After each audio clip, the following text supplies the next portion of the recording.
Right. Now, Mr. Rycroft, good morning, welcome, and especially warm welcome on you, belatedly on your appointment and on your first appearance before the Select Committee. Thank you very much for coming along here today. We look forward on other occasions to questioning you about other matters rather than the issue that is we're applying our minds to today. Could I begin by just asking you to let us know, I think the Secretary of State passed one or two questions to you in the answers we just heard, what instructions were given to your civil servants and civil servants from other government departments in drawing up the material that has been passed to the committee? Thank you, Chair. It's very straightforward. I think the Secretary of State has given you the gist of that. Clearly, the basis of the reports you've got are founded on the work that was started soon after the referendum. The instructions given to the departments was to bring that material up to date to make sure it was of maximum utility to the committee, but to remove from it anything that was commercially market or negotiation sensitive. So, and there was a bit of structuring done to ensure that there was a consistency across those reports, but the endeavour was to make them as user friendly, if you like, for the committee, based on the original work that was done, responding to the evolution of that work over time. So it was a relatively straightforward instruction. Of course, this was done at some speed, and the results you have in front of you.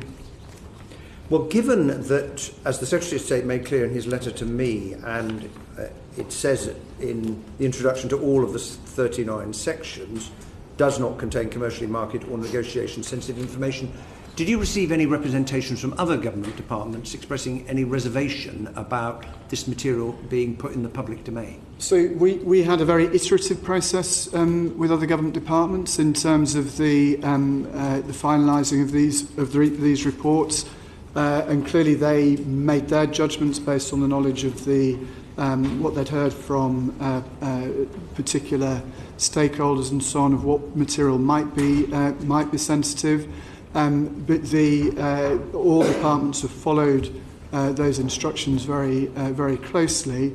As the Secretary of State said, if this material was to go into the public domain, it would offer some reassurance to me and to my contacts in other departments if we could have a last, if you like, look over it just to make sure that there's nothing inadvertently left in, particularly in terms of commercial sensitivity. But I'm confident that the bulk of the material does not contain anything that breaches those guidelines that were given to departments. That is very helpful. Stephen Kelly. Thank you very much, Mr. Mycroft, for coming to see us today. I'm just interested in the wording of the 1st of November motion, which was, of course, passed unanimously by the House and ruled as binding by the Speaker. And I know, obviously, as a civil servant, you're not involved in the political discussions that have taken place between ministers and whips, but were you aware of the wording of that motion at a stage at which you could potentially, you feel, have intervened and said to ministers, well, the House is asking for something that doesn't exist? The response to a motion like that is obviously for the political side of the government to deal with. I personally wasn't aware of the terms of the motion when it came forward, but the decision on how to respond to the motion is one that was taken by the Chief Whip, as the Secretary of State said, and the government, the political side of the government as a whole, not by civil servants. Can you maybe just talk us through your thoughts then when you did see that motion and you realised that you were being asked, in essence, by the House on the basis of a binding and unanimously passed motion to provide information to the committee that does not exist? Did you not find that to be a somewhat odd state of affairs? A little bit odd. I have to say, Mr. Kennedy, my initial thought was, well, how do we provide information to the committee that is useful? So what process could we put in place that overcomes the fact that there aren't those impact assessments, but nevertheless assures the committee that there are sectoral analyses which are thorough and full and competent, in order to, if you like, meet the spirit of the humble address, and that's the process we embarked on. Thanks. Just a final question. Just to dig in a little bit on this definition of what an impact assessment is, and in your view as obviously a very highly experienced civil servant.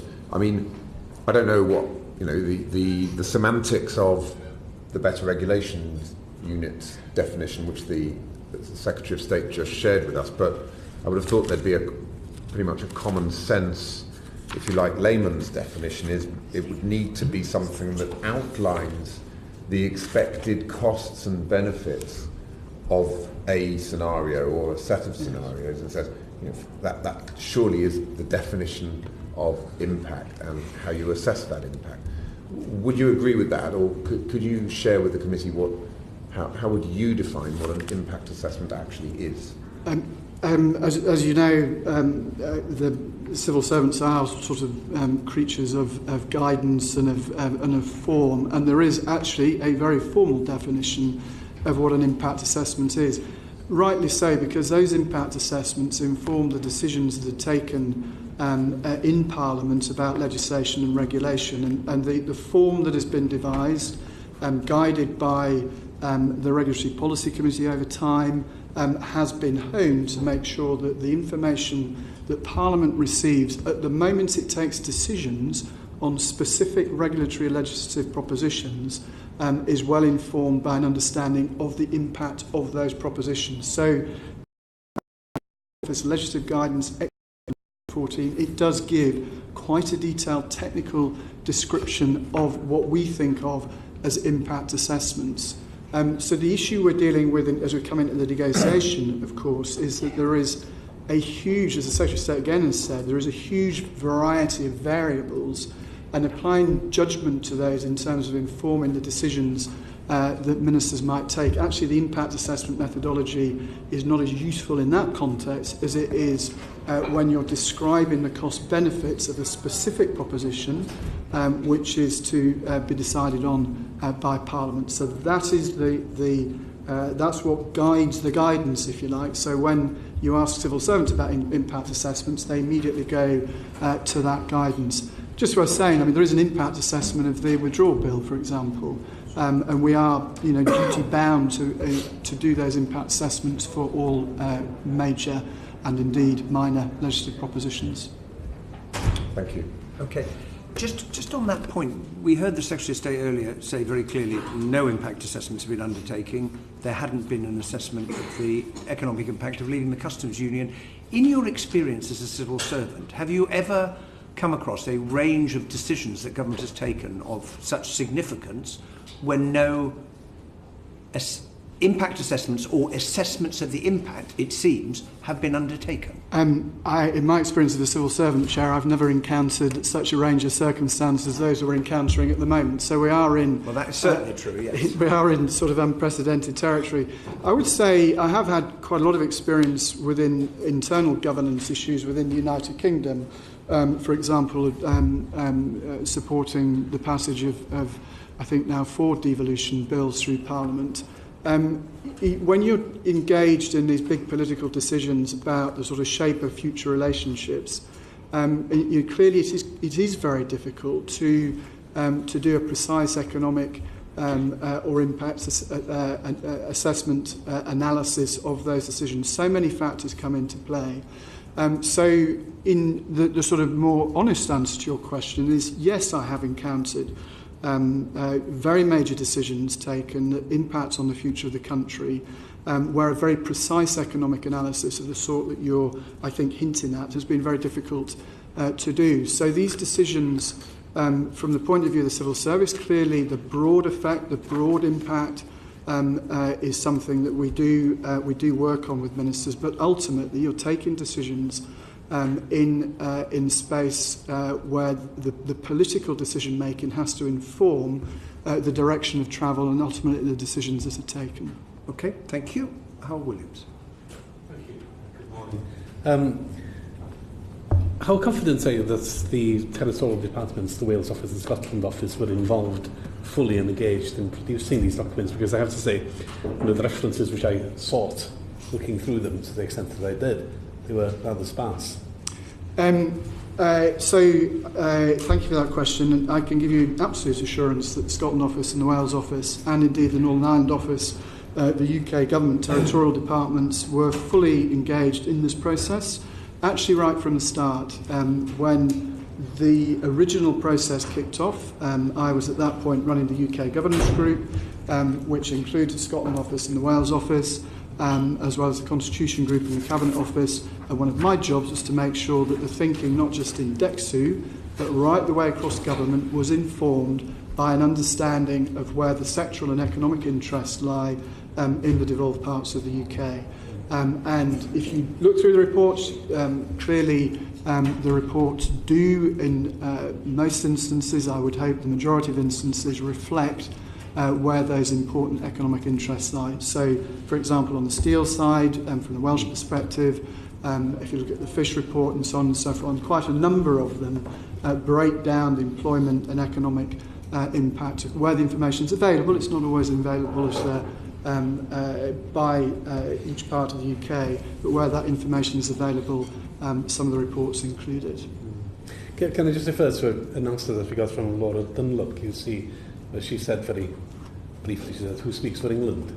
Now, were the other departments sufficiently appraised that in some respects they were speaking for the UK and in some respects they were speaking for England? I'm thinking specific perhaps of health, for example. Yes. As far as UK government departments are concerned, the sort of clue is a little bit in the title. They are UK government departments. They have to think about the whole of the United Kingdom. Clearly, when you go into devolved domains, the Department of Health, the Department for Education, for example, a lot of the knowledge, their knowledge and understanding will relate specifically to the running of the health service in England or the running of the education services in England. If information is required at a macro level there for the whole of the United Kingdom, it is their job, supported by the territorial offices, supported by the Cabinet Office, in this instance supported by DEXU, to ensure that they talk to the devolved administrations and they garner from them the relevant information in order to create the picture for the whole of the United Kingdom. And I have to say Whitehall has got a lot better at that over the last 4 or 5 years. And through a lot of hard work, departments do understand both the necessity of talking closely to the devolved administrations and also understanding the cross-UK effect of the policies that they're pursuing. I mean, it leads on to my last question, really. So were the governments in Wales and in Scotland engaged in any way in producing these documents? Were they consulted? Did they contribute opinions? And just lastly, do you know why the Welsh Government has therefore commissioned its own impact assessments?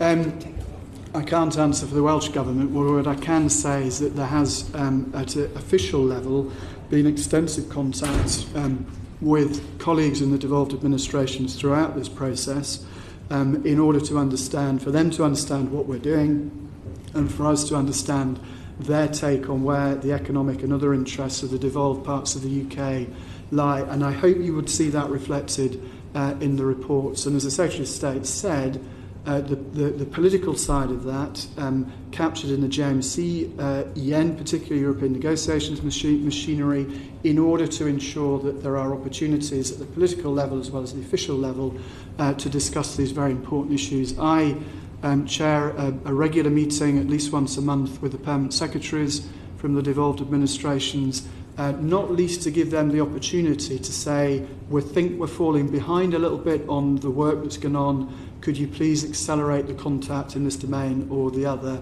in order that we can give the advice we need to give to our ministers? This is contested territory, as we know from the discussion of the bill on Monday in terms of returning powers and so on.